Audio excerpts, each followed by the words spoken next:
porque tu tinha virado. Bom, pessoal, nós vamos dar início, então, ao SIG. Espero que não caia, tá? Eu fui verificar aqui na internet da Universidade, a princípio tá ok. E a da Rede RUT também, tá? Então, você sabe que a gente tem que ter um pouquinho de paciência com essas tecnologias, né?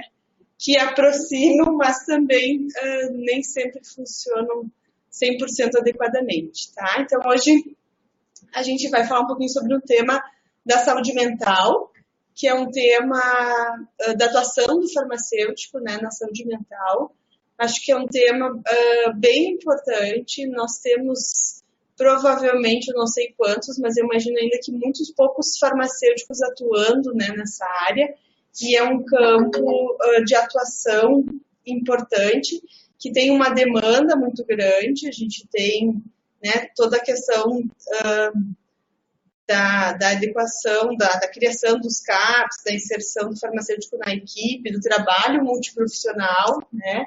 Então, é uma área, ao mesmo tempo, eu discuto há muito tempo que a própria revisão da RENAME não contempla a revisão dos medicamentos da saúde mental. Há muito tempo que a gente não tem inserção, inclusão. Então, assim, acho que fomentar a discussão desse tema é importante, né? Tanto para entender como que o farmacêutico pode atuar, como é que é o complemento do farmacêutico com os pacientes, a atuação do farmacêutico com a equipe, e ao mesmo tempo a gente pensar nessa política, né, da saúde mental e de como ela está estruturada, né? Hoje a gente não pode falar em cuidado se a gente não falar em política, se a gente não falar em acesso, se a gente não falar em atuação multidisciplinar, né? Então, a Letícia ela vai se apresentar um pouquinho, mas ela é daqui de Porto Alegre e tem uma experiência, uma atuação muito bacana, né, nessa área, e vai compartilhar um pouquinho com a gente a experiência. Então, eu agradeço. É sempre uma novidade para quem vai apresentar, né, conhecer esse tipo de... essa ferramenta, ferramenta do SIG, da webconferência, tá? Então, agradeço a presença de todos, sejam bem-vindos, e eu vou passar a palavra para a Letícia, ela está aqui com a gente na universidade, tá? Então, obrigada. Se vocês quiserem fazer perguntas no chat, à medida que for entrando, também se identificar de onde vocês são e onde vocês trabalham, tá? Muito obrigada. Então, eu queria agradecer, né, o convite, a Karine, para falar, né, de uma coisa que eu acho, né, na farmácia muito nova. Aqui no Rio Grande do Sul, a gente não tem muitos farmacêuticos de CAPs, né, em algumas emergências ou no âmbito hospitalar de internações, até acredito que sim, mas no centro de atenção psicossocial não. Bom, vocês me dizem se vocês estão me ouvindo, né, se vocês não estiverem escutando, por favor, me deem um toque. Eu vou me apresentar um pouquinho, então, falar da minha trajetória. É a primeira vez que eu faço videoconferência, então também não estou acostumada. Eu prefiro quando as pessoas interagem, né? E aí a gente pode ir conversando, mas eu sei que essa questão virtual pode dificultar um pouquinho.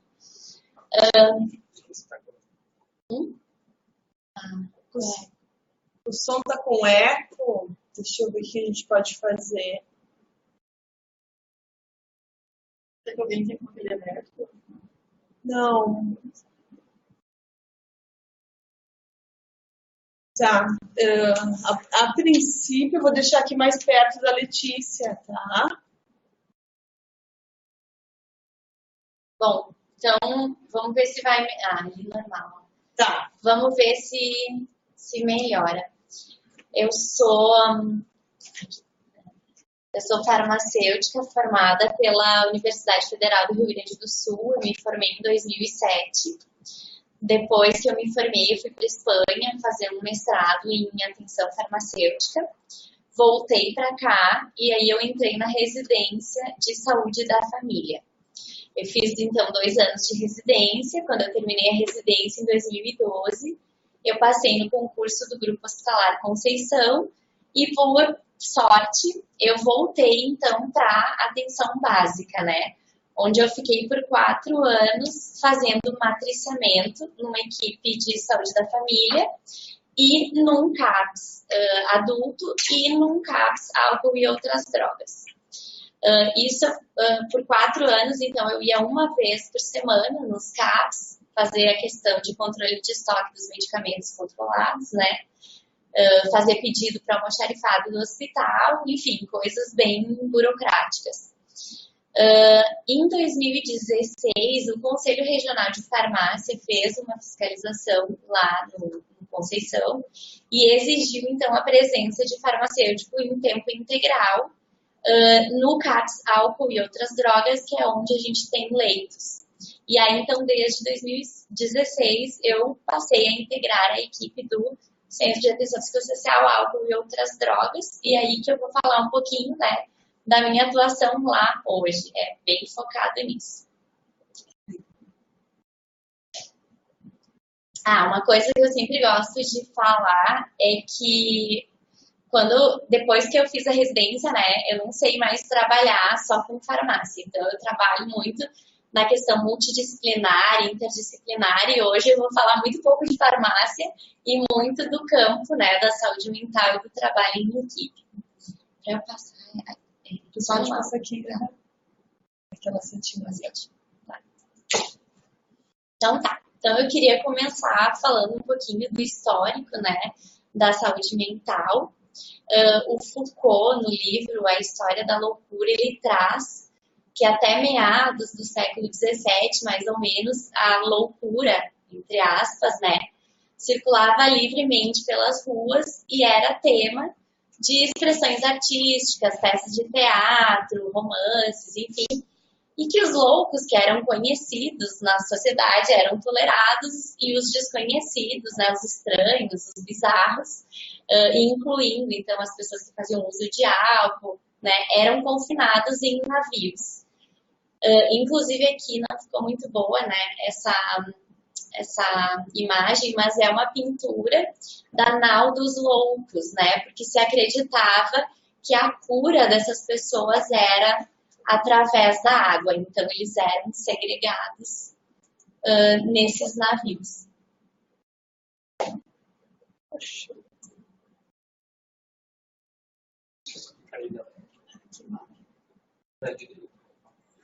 É porque fica essa vez. Tá. Não tem onde, né? Bom, mas a segregação, assim, dessas pessoas consideradas loucas, né, ela se deu lá em Paris com a abertura do Hospital Geral de Paris, né, no que se chamou de a Grande Internação dos Pobres. E essa instituição, ela não tinha um caráter de tratamento, ela tinha um caráter higienista, né, que era para retirar e hospedar os pobres de Paris, né, para, enfim, tentar se suprimir a mendicância e a ociosidade. Já então, no fim do século XVIII, início do século XIX, se entendeu que não precisava mais se encarcerar a pobreza, mas sim a loucura. E aí foi quando surgiram os primeiros asilos com valor terapêutico, que então, posteriormente, a gente conheceu como manicômios, né? E lá na França, o Philippe Pinel, ele define essa loucura como uma alienação mental. E, então, essa alienação mental passa a fazer parte do campo da medicina. E ele entende que essa alienação mental, ela é um episódio na vida da pessoa, mas que a pessoa ainda tinha momentos em que conservava sua sanidade, então era possível, né, se tratar essa alienação mental. Apesar de que naquela época o tratamento, né, ele continuava não sendo humanizado, então se fazia tratamento através de banhos de água fria, de camisa de força, mas não se tinha mais o caráter de encarceramento. Inclusive até essa pintura aqui, ela mostra o Philippe Pinel desacorrentando as pessoas que eram, então, colocadas nesses locais de segregação social. Já lá em 1973, então, na Itália, com o Franco Basaglia, surge o início do movimento da reforma psiquiátrica. Então, esse italiano, ele não concordava, né, com o jeito de tratar essas pessoas, e ele começa uma luta pela erradicação dos manicômios na Itália, em função das condições insalubres, em função da insuficiência de recursos humanos, né, da inadequação das práticas, mas não só contestando os locais, né, de tratamento, mas também tentando fazer uma desconstrução dos saberes, das práticas e dos discursos psiquiátricos, porque esses tratamentos eles estavam muito centrados na figura do médico, né? Então ele começa a contestar, né, que nem tudo era tratamento médico que era necessário. No Brasil, a história ela é muito parecida, né, com o que aconteceu no mundo, enfim, com essa questão do surgimento dos manicômios, né, e lá na década de 90, então, com o movimento da reforma psiquiátrica, se começam algumas mudanças nas legislações, né, na área jurídica e administrativa, e se começam a abrir serviços extra-hospitalares para, então, tratar, né, das questões de saúde mental. E em 2001, então, surge a Lei 10.216, que trata da proteção dos direitos das pessoas portadoras de transtornos mentais e redireciona o modelo assistencial em saúde mental, já trazendo, então, as noções de cuidado humanizado, né, de tratamento em serviços comunitários e não mais somente em instituições hospitalares de longa permanência, fechadas, né, onde a pessoa não conseguia sair. Mas claro que se prevê que se existe uma necessidade de internação dessas pessoas para se conter uma crise, né, uma desestabilização, essa pessoa tem direito a uma assistência integral, incluindo o serviço médico, assistência social, psicologia, terapia ocupacional, lazer e em outras esferas também. Bem, falar de saúde mental é sempre difícil, né?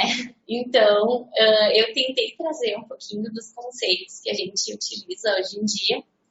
E a Organização Mundial da Saúde, então, ela coloca que existe uma diversidade de entendimentos sobre o conceito de saúde mental, mas que os países membros, né, eles concordam que a saúde mental não é a ausência de doença ou enfermidade, mas é um estado de completo bem-estar físico, mental e social, e que é influenciado por uma combinação de fatores biológicos, psicológicos e sociais. E aqui no Brasil, então, a Lei 8080, ela traz justamente essa questão dos determinantes e condicionantes da saúde, né? Incluindo a alimentação, moradia, saneamento básico, meio ambiente, trabalho, renda, educação, atividade física, transporte, lazer e acesso a bens e serviços essenciais. Então, se a gente passa de uma visão biomédica para uma visão mais ampliada, né, de saúde e saúde mental, a gente entende que a gente não vai conseguir olhar para isso sem incluir serviços que não sejam puramente biomédicos, né, ou médicos centrados. Então, aqui no Brasil, a gente tem a rede de atenção psicossocial, que ela surgiu alguns anos atrás, mas a última portaria que a gente tem, né, de atualização da rede de atenção psicossocial, ela vem em 2017, onde ela inclui, então, os serviços de atenção básica, né, não só as unidades básicas de saúde, mas também os consultórios na rua, que são equipes que trabalham com as populações em situação de rua. Aqui é para ser um centro de cidadania e cultura, então serviços que trabalham com a questão lúdica, a questão de lazer, né, não só com a questão da saúde física. Os CAPs, que são os Centros de Atenção Psicossocial, que então hoje eu vou falar bastante, né, sobre eles. A rede de urgência e emergência, então incluindo de novo as unidades básicas de saúde que atendem, né, situações de crise, as unidades de pronto atendimento, as emergências hospitalares e emergências psiquiátricas. A rede de hospitais, né, então, se tem uma diretriz de que as internações psiquiátricas elas sejam em hospitais gerais, né? Mas agora, nesse último ano, se reincluiu a possibilidade de internações em hospitais psiquiátricos, então, né, especializados na questão de saúde mental. E também essa portaria, ela traz, eu botei uma casinha, mas isso simboliza unidades de acolhimento e os residenciais terapêuticos, que são locais, né, de moradia e abrigagem de pessoas que não têm uma rede que consiga dar conta, então, né, dessa questão de moradia e cuidados em saúde.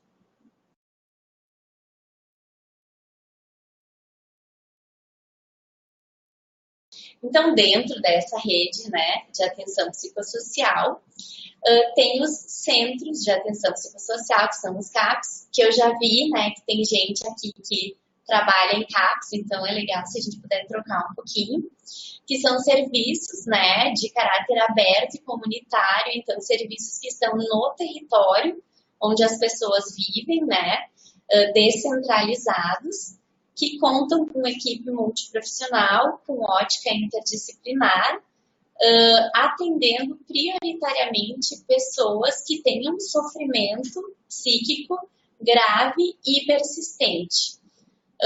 E vai atender essas pessoas tanto em situações de crise, como nos processos de reabilitação psicossocial ao longo do tempo, né? Então, com o conceito de longitudinalidade. Também a portaria traz que os CAPs majoritariamente, né, e prioritariamente devem trabalhar com atividades coletivas, então grupos e oficinas terapêuticas, né, também se faz os atendimentos individuais, mas o carro-chefe, digamos assim, são as atividades coletivas. E que o cuidado, né, daquela pessoa ele é desenvolvido através do projeto terapêutico singular, que eu também vou falar mais daqui a pouquinho.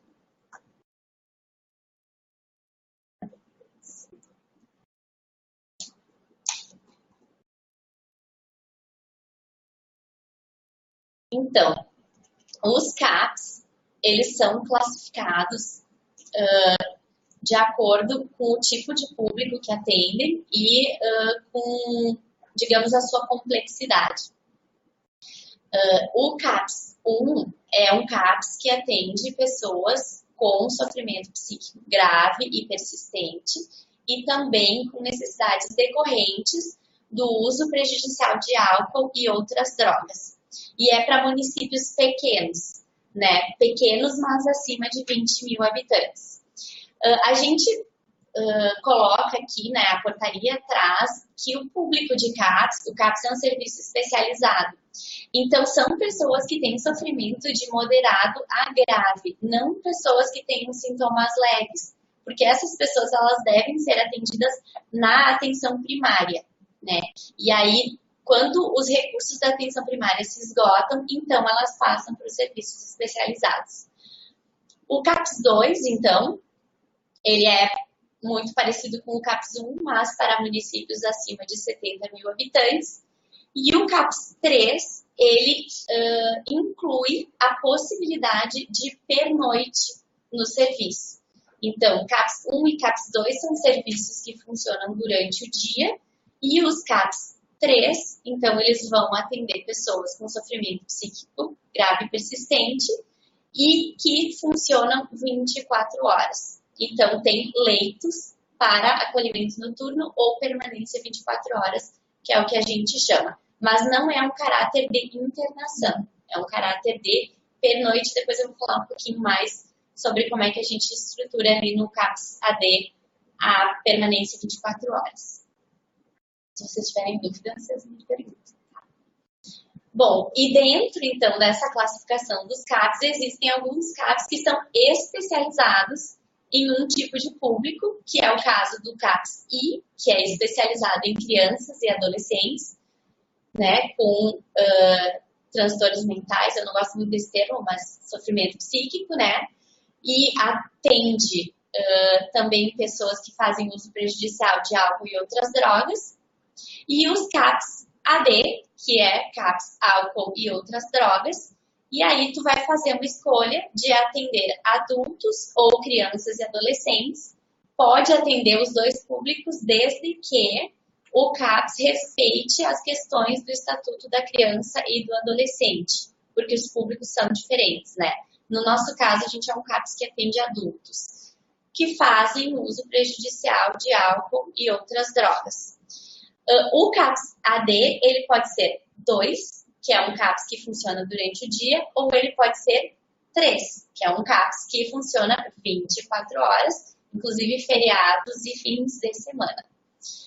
E também, recentemente, se implantou uma nova modalidade de CAPS, que é o CAPS-4, que também é um CAPS com funcionamento 24 horas, mas que então tem assistência médica 24 horas. Porque até o CAPS-3, de noite, só fica a equipe de enfermagem.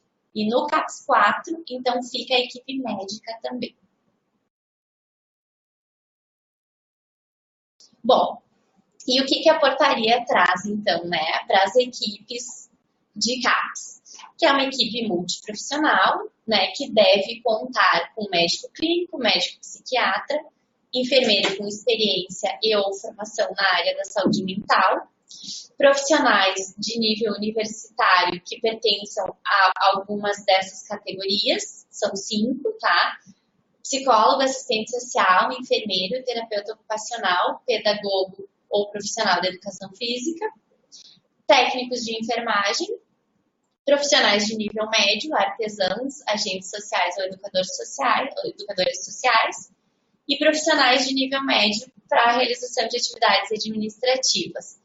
O número de profissionais ele está ligado ao volume de pessoas que se atende nesses serviços, né? Então, se tu atende 40 pessoas no turno, tu vai ter um X número de profissionais. Isso está bem especificado na portaria.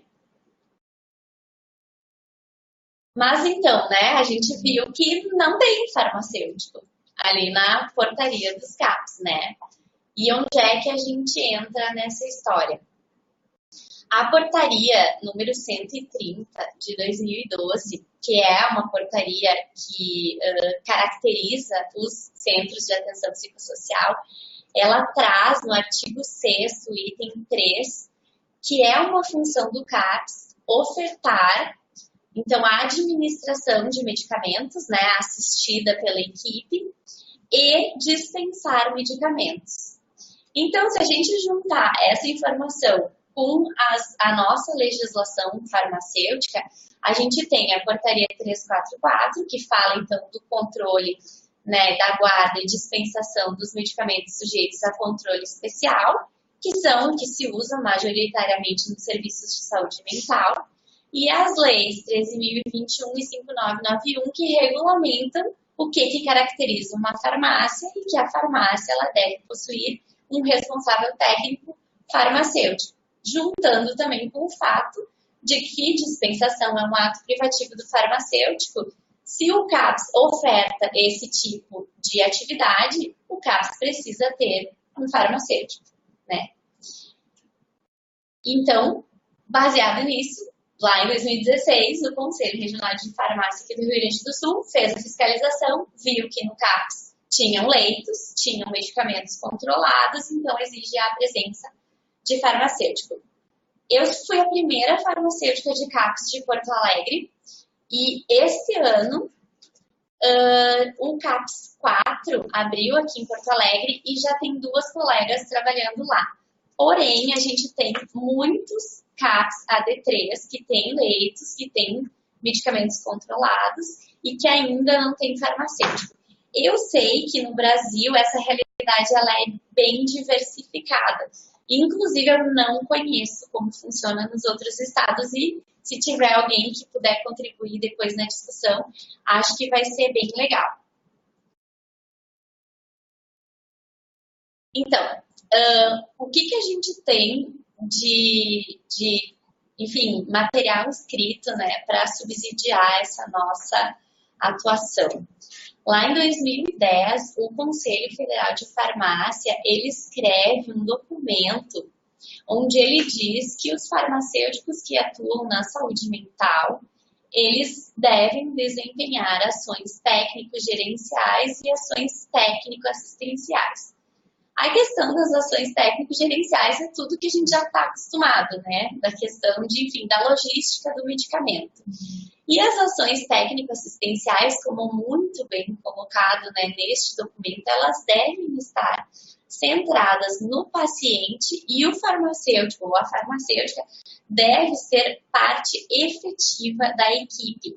Então, eu até trouxe essa figurinha que eu acho linda, porque é muito dessa questão do transbordar a questão de núcleo, né?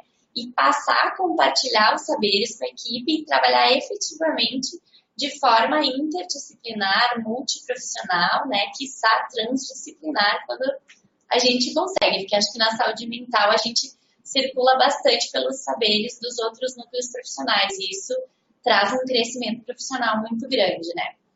Então, o que o CFF coloca nesse documento?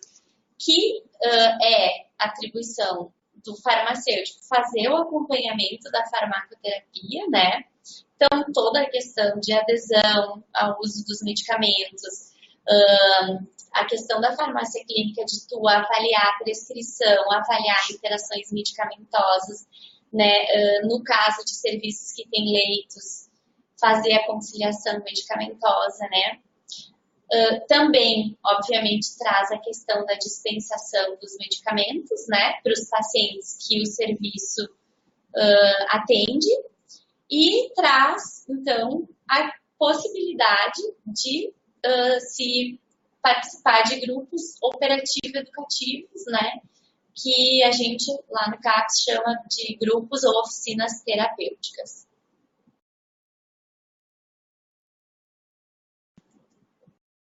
Bom, e agora eu vou falar, então, um pouquinho do que eu faço lá no CAPS AD3 do Grupo Hospitalar Conceição. Nosso CAPS se chama Passo a Passo.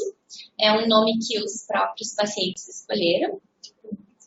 E eu faço, então, essas atividades. Eu faço a dispensação dos medicamentos, acolhimento, atendimento individual, participo das reuniões de equipe e assembleia com pacientes e eu faço um grupo. Então, vou falar um pouquinho de cada um agora.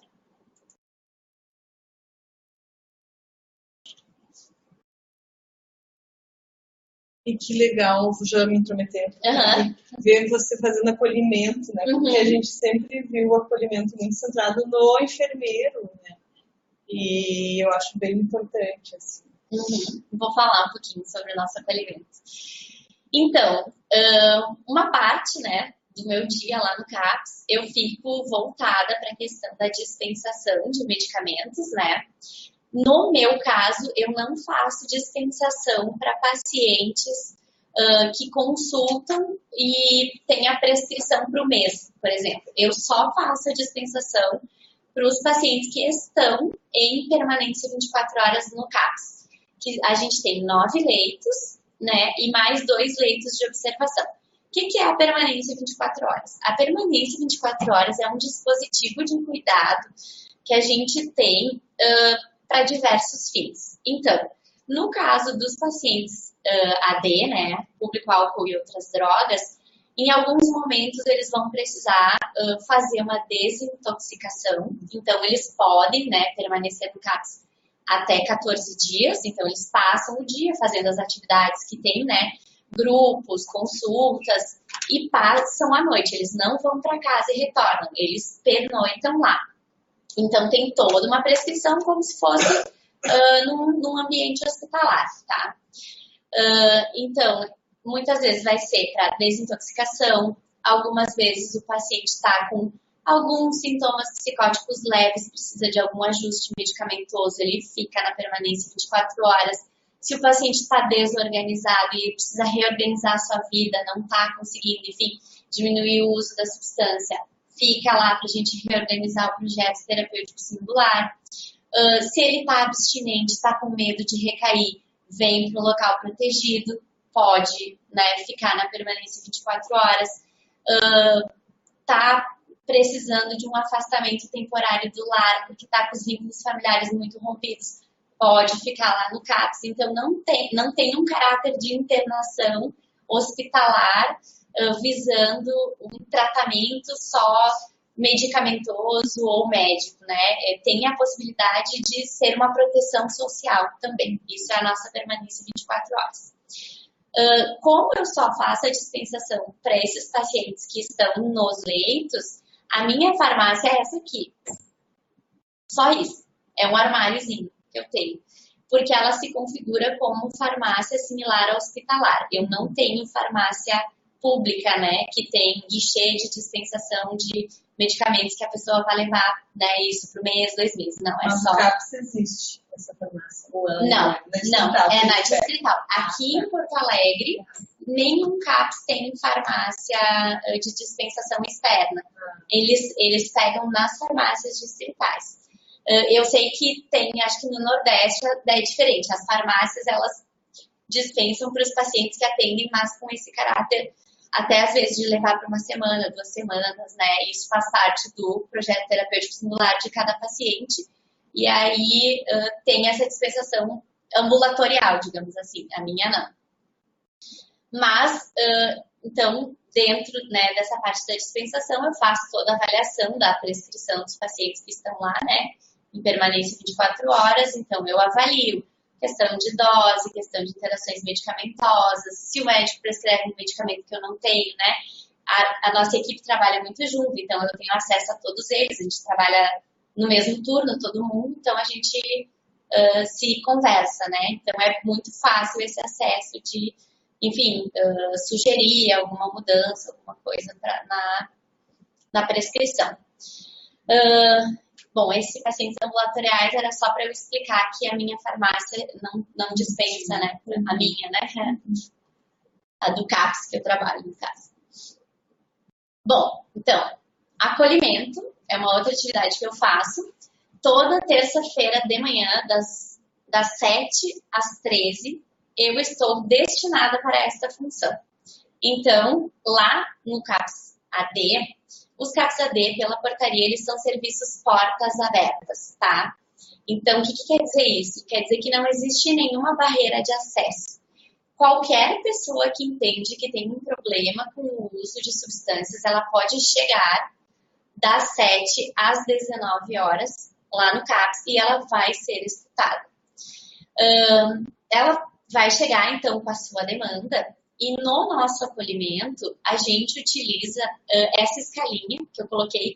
Não é exatamente essa, a gente fez uma adaptação, que é um instrumento da Organização Mundial da Saúde chamado ASSIST, que é um screening de gravidade, digamos assim, do uso de substâncias. Então, a gente faz essa escalinha. Pessoas que não estão numa situação de crise, que pontuam menos que 27 pontos, elas são encaminhadas ou reencaminhadas para atenção básica. Então, elas se considera que elas têm um uso leve, um prejuízo leve, né, com o uso de substâncias, e elas, então, vão iniciar o seu acompanhamento na atenção primária. Pessoas que têm esse score maior que 27, então, elas são pacientes perfil CAPS, que é um serviço especializado. Muitas vezes a pessoa ela não chega tranquila, né, lá no acolhimento. Ela chega numa situação de crise, ela chega intoxicada, ela chega com riscos clínicos ou com riscos né, da saúde mental, que seria risco de suicídio, ou risco de autoagressão, risco de heteroagressão, sintomas psicóticos, alucinações. Então, tudo isso, no momento do acolhimento, eu preciso avaliar, né, para dar o melhor encaminhamento. Bom, essa pessoa, ela tá bem, ela tá tranquila, ela deseja iniciar um acompanhamento, ela não tem risco, fluxo normal do CAPS, né? Vai começar a frequentar os grupos, os atendimentos individuais. Tá numa situação de crise, bom, eu vou avaliar. Existe um risco de suicídio, um risco de fazer uma abstinência grave, né? Se tu interromper o uso da substância, ela vai precisar de uma internação hospitalar. Aí eu vou chamar o meu colega médico, que faz dupla comigo no acolhimento, que vai avaliar o caso, enfim, vai indicar internação, não internação, pode indicar permanência 24 horas naqueles nossos leitos, dependendo da gravidade do caso. Então, é um trabalho muito conjunto, né? Que mais? Bom, queria só fazer a ressalva, né, de por que o CAPS é um serviço, o CAPS AD é um serviço portas abertas. Porque a hora de tu iniciar um tratamento para uma pessoa que está em sofrimento pelo uso de substâncias é a hora que ela decide que é a hora. Então, tu não pode colocar barreiras, né? Então, por isso que o acolhimento é portas abertas. A pessoa ela precisa ser escutada naquele momento e vai se pensar junto, então, qual é o melhor encaminhamento. Porque senão o momento que o serviço está disponível nem sempre é o momento que o paciente está. Isso. Né? E às vezes se demora, né? Não faz mais sentido para a pessoa, né? A pessoa, enfim, já entrou num outro ciclo, de repente ela está motivada naquele momento e não, depois, no dia seguinte, já não está mais. Então, a gente precisa garantir isso. Qual é a média de atendimento? De acolhimentos? Varia. Varia, assim, às vezes tem 18 novos acolhimentos, às vezes tem 4, varia, é muito, muito variável. A gente tem uma média de circulação diária de pessoas que chegam para acolhimento, para grupos, para consultas, de 55, mas também varia, porque a gente tem dias que tem 90 pessoas circulando, tem dias que tem 40 pessoas circulando, então é bem variável. Uma população adscrita de quantos? De uma população adscrita de 350 mil, que é a zona norte de Porto Alegre e a gerência norte de Baltazar. A gente atende 33 unidades básicas de saúde. A gente é referência para 33 unidades básicas de saúde. Outra atividade que eu faço, então, pergunta importante, os demais CAPs também são portas abertas ou só o CAPS AD? Os do grupo hospitalar Conceição, a gente tem mais um CAPS 2, que é adulto, né? Pode ir fazendo no meio, assim, pode ir mandando. Então, o Conceição tem um CAPS 2, que é um CAPS adulto para transtornos mentais, então trabalha com esquizofrenia, transtorno de humor bipolar, transtorno de ansiedade generalizada, depressão. Não é portas abertas, e nem o CAPS infantil. Eles precisam os pacientes são encaminhados a partir da atenção primária. Então, se faz todo, né, um início de tratamento na atenção primária. Aí foi aquilo que eu falei, se esgotaram os recursos, aí eles encaminham o paciente adulto para o CAPS 2 ou o paciente criança ou adolescente para o CAPS I. Mas o CAPS AD em Porto Alegre, todos os CAPS AD3 são portas abertas. O assiste. Sim, ele pode ser feito por qualquer profissional, porque ele é um instrumento criado para atenção primária, não é para serviço especializado. Ele pode ser feito em qualquer atendimento de qualquer pessoa. Então, se tu tá num atendimento, enfim, tu é, sei lá, técnico de enfermagem, enfermeira, assistente social, e tu quer começar a abordar esse assunto do uso de substâncias na vida da pessoa, tu aplica o assiste. E aí, dependendo da pontuação, tu pode ir lá discutir com teu colega de equipe, né? Enfim, com o médico ou enfermeiro, que pode fazer o encaminhamento para o CAPS, se é um caso grave ou moderado a grave. E já tem em português, já é traduzido. Sim, já é traduzido. Aí essa segunda pode ser usado exatamente, é um instrumento de triagem para encaminhamento para o serviço especializado. Isso. Sim, ele foi validado, ele está, inclusive o Ministério da Saúde tem um curso chamado Supera, que é um curso para pessoas que trabalham em serviços com pacientes que atendem pacientes álcool e drogas e é o instrumento oficial de triagem da atenção primária. Depois eu posso deixar também, eu tenho um materialzinho, tenho um guia CAPS, que também fala um pouco dessa questão de fluxos, enfim, que fala um pouquinho do assist. Tinha uma outra antes. Os que ficam durante o dia, se tu também medica eles, se tu também dispensa para eles. Os que passam o dia, a gente faz a administração dos medicamentos, sim, mas eles trazem os seus medicamentos. Eles buscam, digamos que é um paciente que tem risco de abuso de medicamentos, tá? Primeiro que ele já não é ele que vai na farmácia distrital buscar o medicamento, vai ser a nossa equipe, né? Então vai ser ou alguém da enfermagem ou eu que vou, né? Lá na farmácia distrital a gente pega e a gente mantém no CAPS identificado com o nome daquele paciente e dentro do projeto terapêutico singular dele, ele chega no CAPS, ele vai na enfermagem, ele toma um medicamento, aí ele almoça, daí depois do almoço ele vai de novo, toma o medicamento e depois da noite ele leva para casa. A gente faz isso sim, mas não sou eu que dispenso, eles trazem ou a gente mesmo vai buscar na farmácia distrital. Aqui dispensamos para todos. O problema, né, de tu estar vinculada só à farmácia do CAPS é que tu não consegue sair dela, né? Então, eu acho que eu sou uma pessoa bem, enfim, privilegiada justamente porque o meu tempo, ele não é todo para dispensação de medicamentos. Né? Faz o cuidado. Exatamente, o cuidado. Mas assim, como é que eu cheguei nessas outras atividades? Porque no momento em que eu cheguei no CAPS, a equipe tinha poucos profissionais. E eles precisavam que eu, que era uma profissional de saúde, me inserisse nesses outros lugares. E eu fui me inserindo. Eu sabia? Não sabia. Então, eu passei um tempo acompanhando os profissionais que já trabalhavam lá, né? Eu tive uma facilidade em função da minha residência, né? Na saúde da família.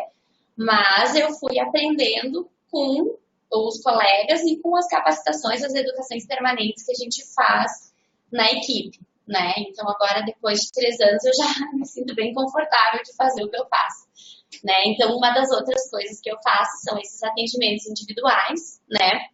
Que não são sobre medicamentos, não é para adesão ao tratamento, é para o tratamento da dependência química. Então, o paciente ali na portaria, né, se traz que cada usuário que chega no serviço, ele vai ter um profissional de referência. Pode ser qualquer profissional do serviço, né? Lá no CAPS, todos são de nível superior.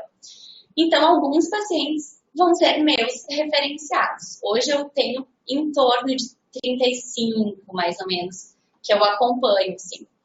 E eu vou construindo o projeto terapêutico singular do tratamento para o uso de álcool e outras drogas com a pessoa, porque o PTS, ele é uma forma da gente organizar o cuidado e ele é construído com a pessoa, porque o objetivo é da pessoa, o objetivo não é meu, né? Então a gente constrói juntos e, bom, eu vou avaliando isso periodicamente. Tem pacientes que eu vejo toda semana, tem pacientes que eu vejo de 15 em 15 dias, tem pacientes que eu vejo uma vez por mês, né?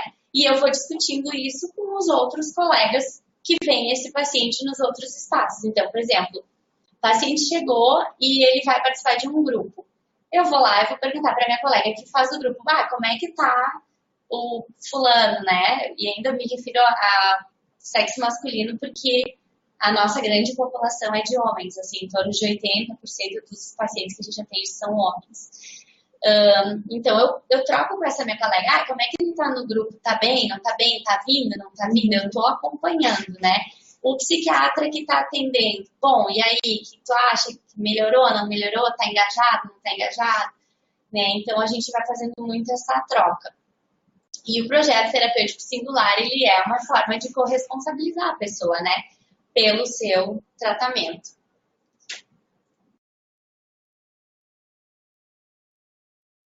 Bom, quanto tempo eu tenho? A gente pode ir até o meio-dia, pode tá.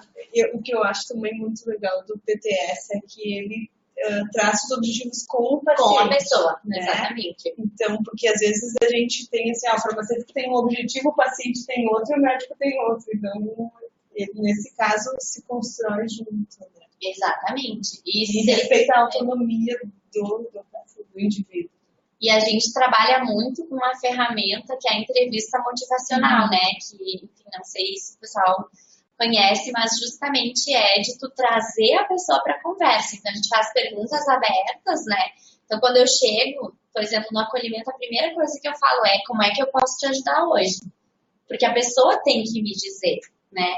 Então, quando eu estou no atendimento individual, mas qual é o teu objetivo vindo aqui no CAPS? A gente não trabalha só na perspectiva de abstinência, né? A gente trabalha na perspectiva da pessoa. Às vezes ela quer dar um tempo, às vezes ela quer diminuir o uso, às vezes ela quer organizar o seu uso e às vezes ela quer ficar abstinente. Então, a gente vai trabalhar com o que faz sentido para ela, né?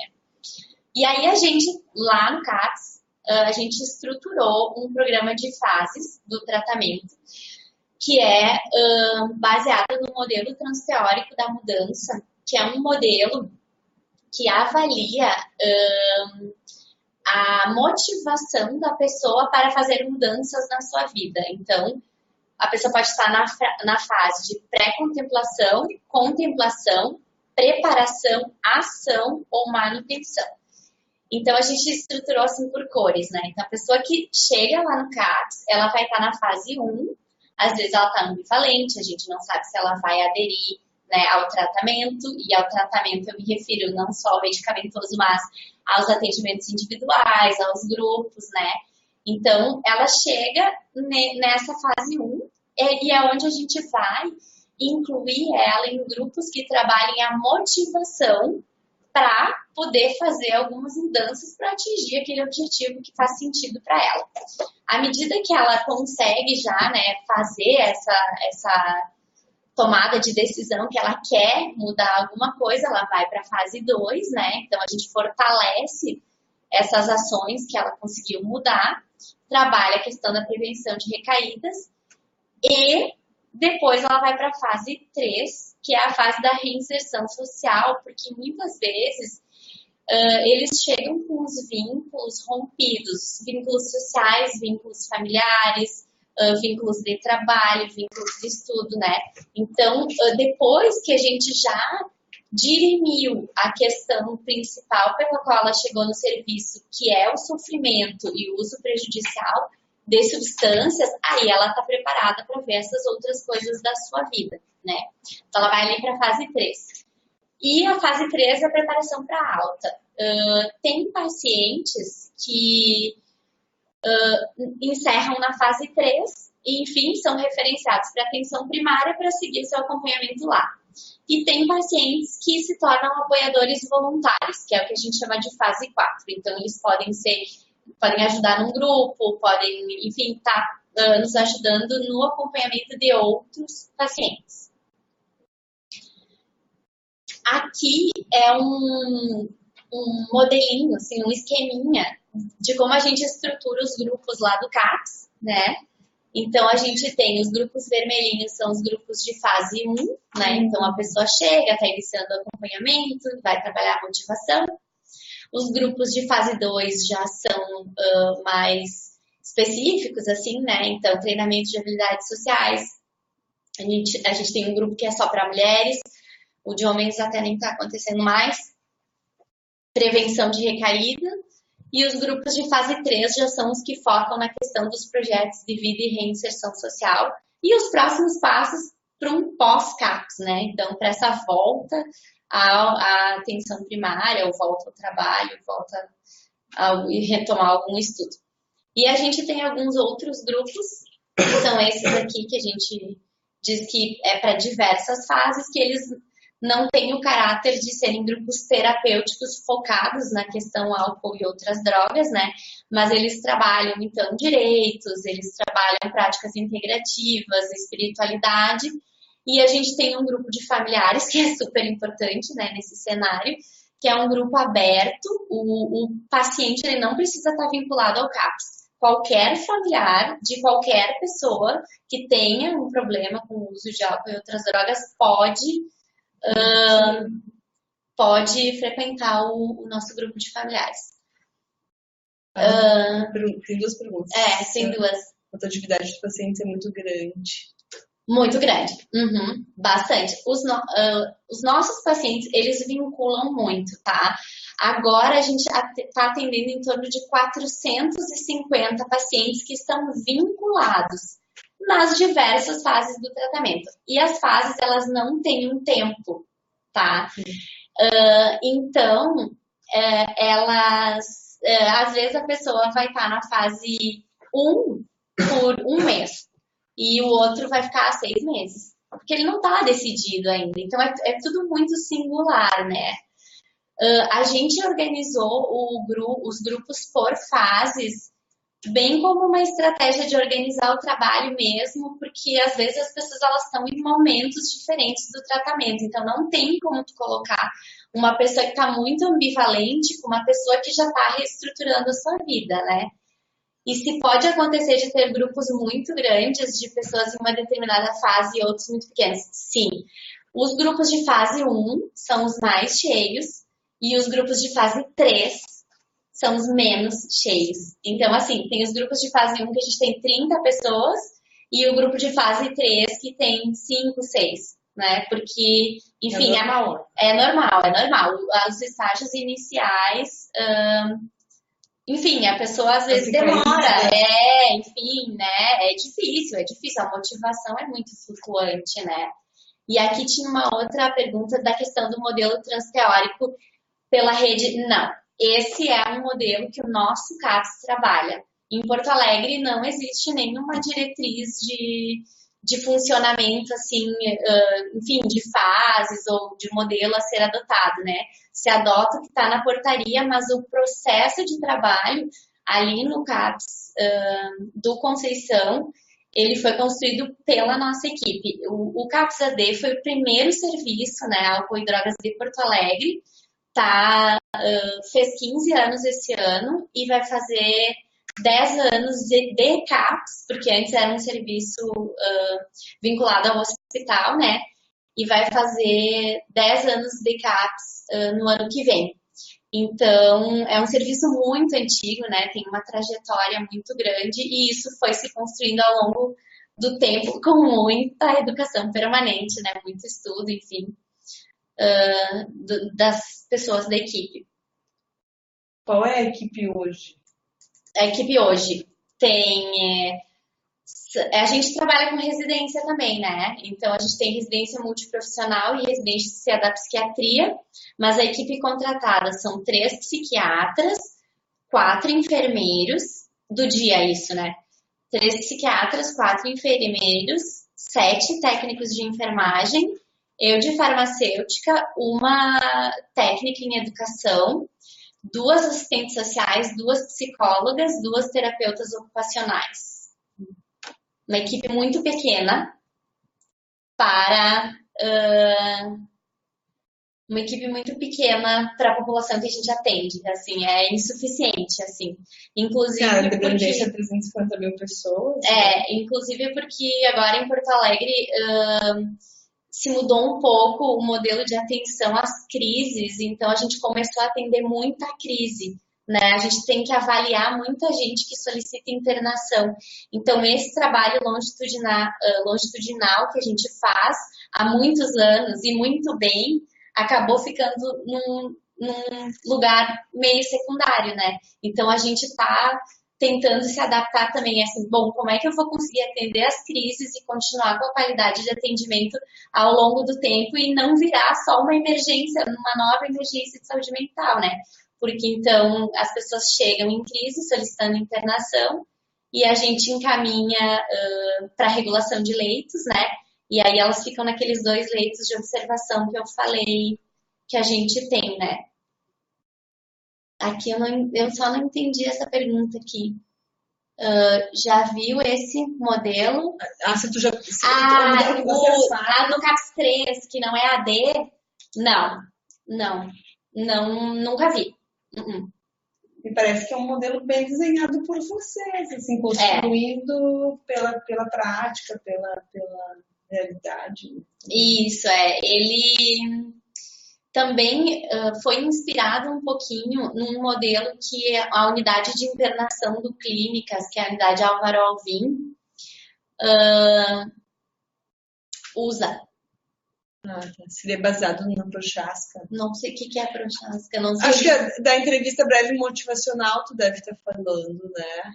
Uhum. É. É que a entrevista motivacional, ela é uma ferramenta que tu pode trabalhar em determinadas fases do modelo transteórico, né? Então, no estágio de pré-contemplação e contemplação e preparação, tu pode usar a entrevista motivacional, né? Mas ele é maior do que a entrevista motivacional.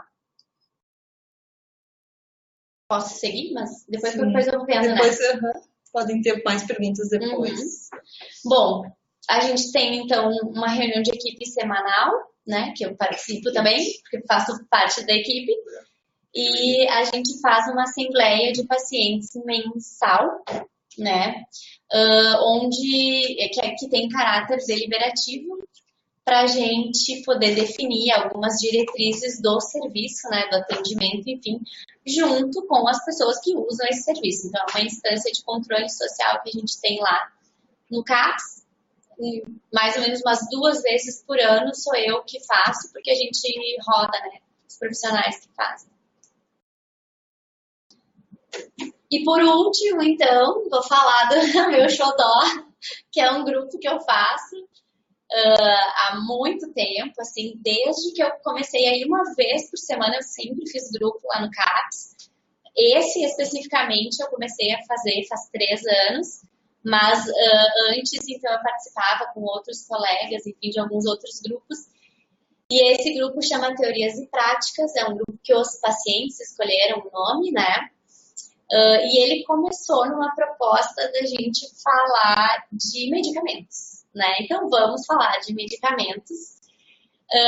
Só que ao longo do tempo ele foi se modificando, porque a gente tinha uma horta que uma psiquiatra começou, depois ela saiu e não tinha quem assumisse a horta, e como tinham plantas medicinais, eu já fui trazendo para dentro do grupo essa questão das plantas medicinais, e no fim, que nesses 3 anos agora, o grupo tem uma batida um pouco mais de práticas integrativas e complementares, mas a gente faz de tudo um pouco, como eu vou mostrar, porque a gente trabalha muito na perspectiva da autonomia do cuidado para a pessoa, como é que ela se cuida para além de ir na consulta, além de tomar o medicamento, o que eu faço, né? O que eu gosto de fazer, enfim, como é que eu me nutro, né? Então depois eu vou falar um pouquinho disso também. E aí aqui tem umas fotinhos, a gente tem uma hortinha, é um espaço pequenininho, mas a gente consegue ter várias plantas. A gente que fez, né, toda essa decoraçãozinha. No inverno eles adoram tomar chá, então a gente várias vezes faz chá. Às vezes a gente seca, né, as folhas e eles levam para casa. Aqui foi pode ser então ali. Isso aí. Então, sim, eu não sabia quem eram os autores, mas sim. Então, sim. Aqui a gente fez um sal temperado, então, com algumas plantas condimentares que a gente tinha plantadas lá, né, na ideia de reduzir o sal, especialmente para os pacientes que são hipertensos, né, então a gente coloca um pouquinho de ervas condimentares e tu precisa usar menos sal, né, então isso também é um cuidado consigo.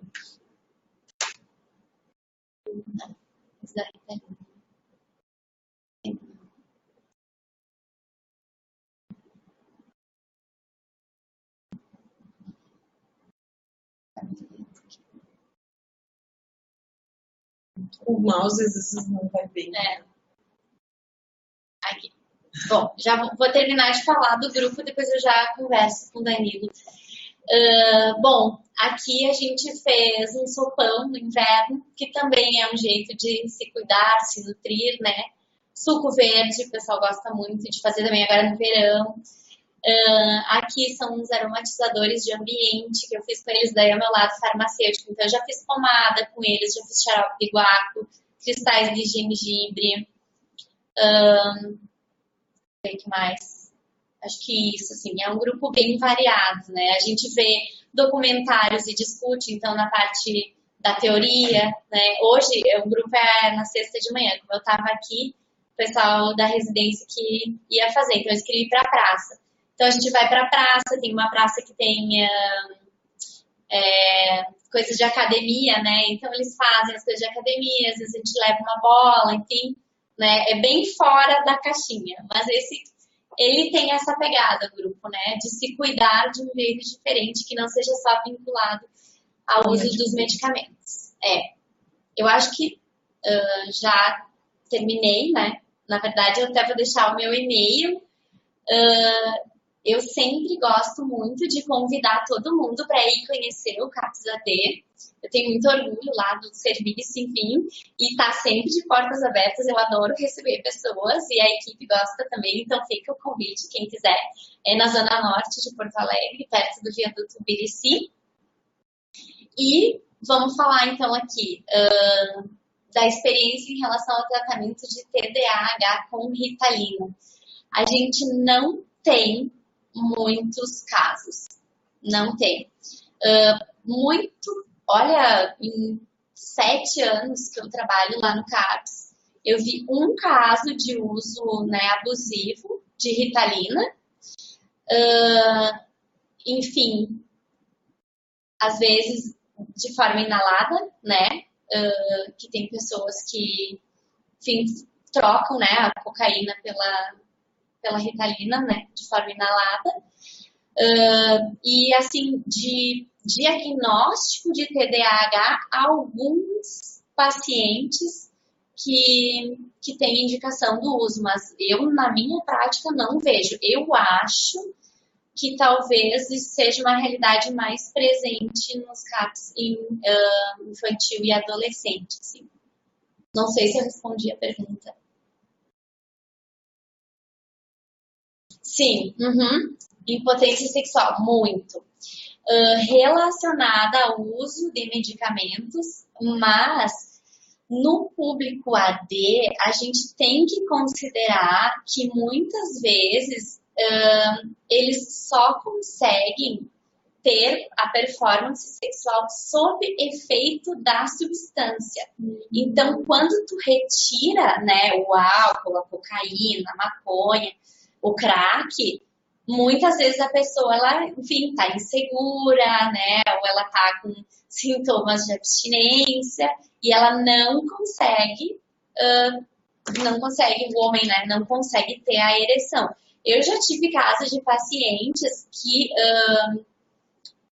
que atribuíam muito a questão do uso de medicamentos à impotência, né? E bem, o médico prescreveu Viagra e não adiantou, porque não era isso, né? A performance sexual dele estava ligada ao uso de substância.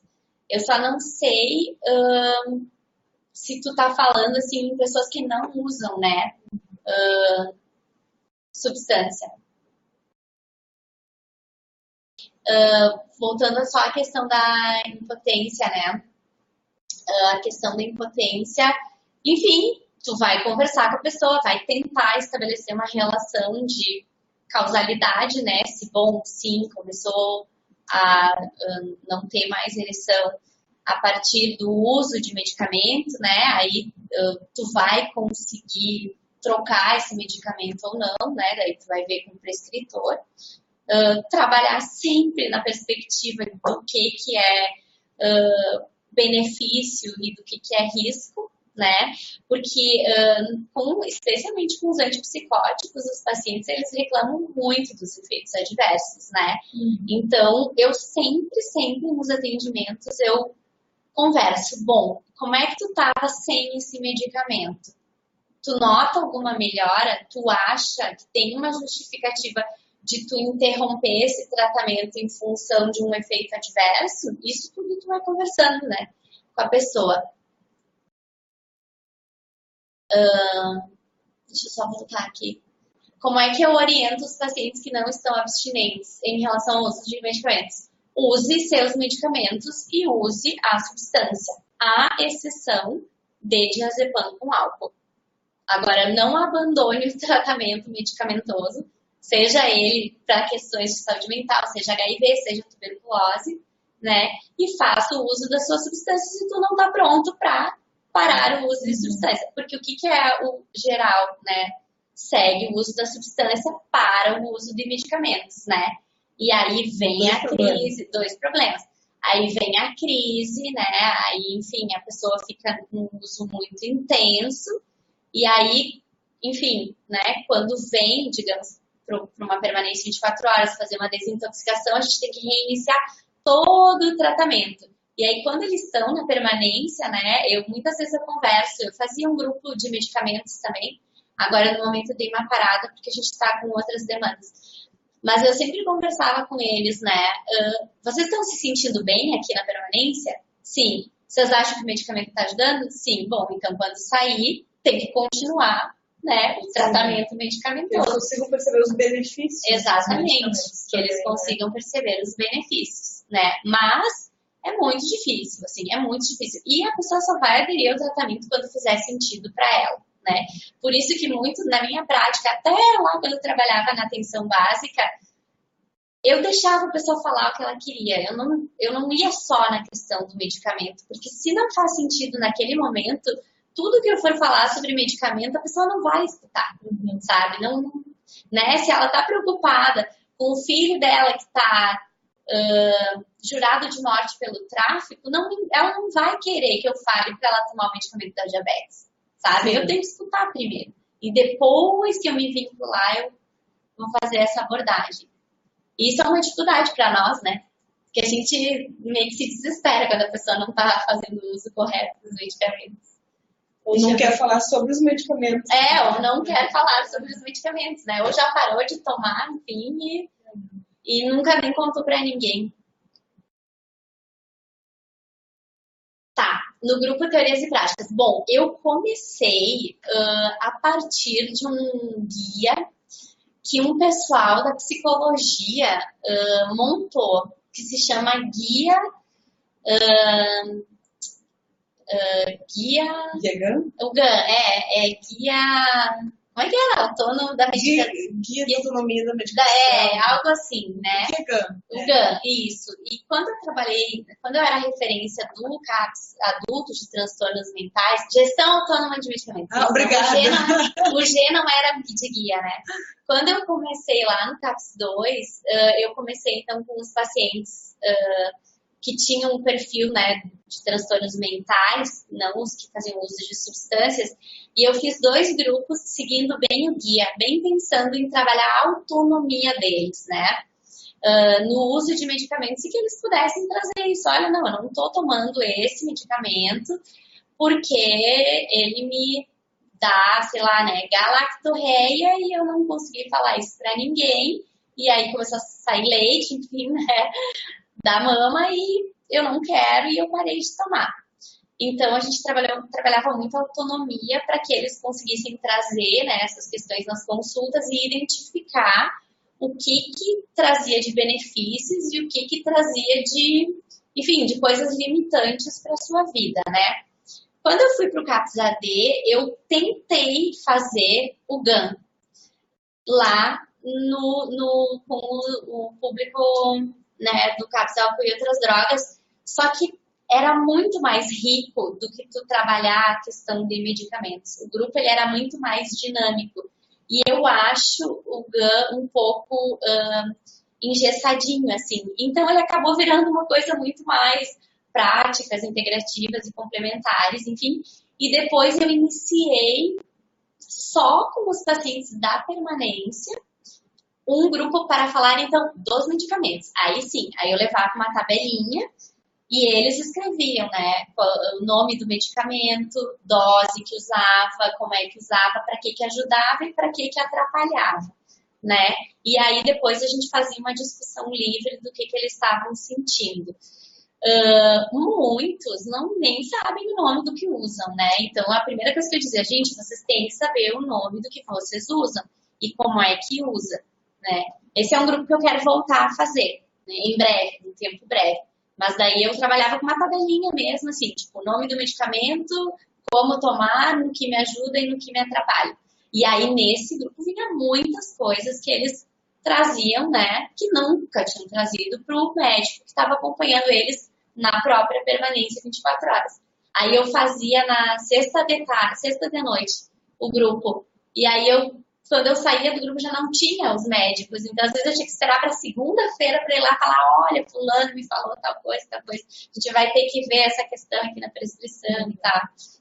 É bem legal, é muito rico, nossa. A questão do GAN, eu acho que esse que tu fez adaptou, né?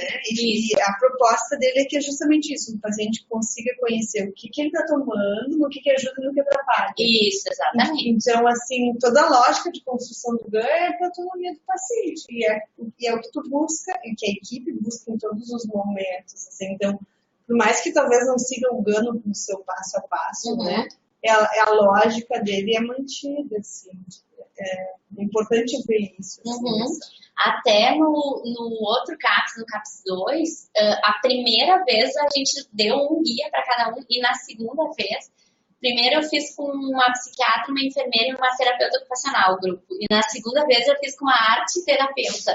Então a gente fez o nosso guia. Então, como ela era arte terapeuta, ela fazia todas umas folhinhas bonitinhas e tal, e daí a gente ia construindo com as pacientes, que eram só mulheres, daí, e depois no final a gente montou o guia de cada uma e elas fizeram a capa e tal, então foi toda um outro trabalho, assim, foi muito legal, foi lindo, lindo mesmo, assim. Sim, pessoal, como a gente mudou de data, talvez não vai conseguir ter o registro da palestra, e depois vai ficar no YouTube se a Letícia concordar. Então, se vocês têm mais alguma dúvida, mais alguma pergunta, que lindo, né, o trabalho da Letícia, eu também estou bem orgulhosa. Quando ela me respondeu a primeira vez, ela disse, eu não vou falar do que o farmacêutico faz, e agora, vendo ela apresentar, claro que ela fala do que o farmacêutico faz, né, e melhor ainda, ela fala inserido na equipe, com cuidado com o paciente, respeitando o paciente. Eu também estou bem orgulhosa desse trabalho, parabéns. Obrigada. Mas alguém tem mais alguma pergunta, pessoal? A gente tem ainda uns 10, 12 minutinhos. Ana, onde é que tu atua, Ana? Ana Carolina Pontes.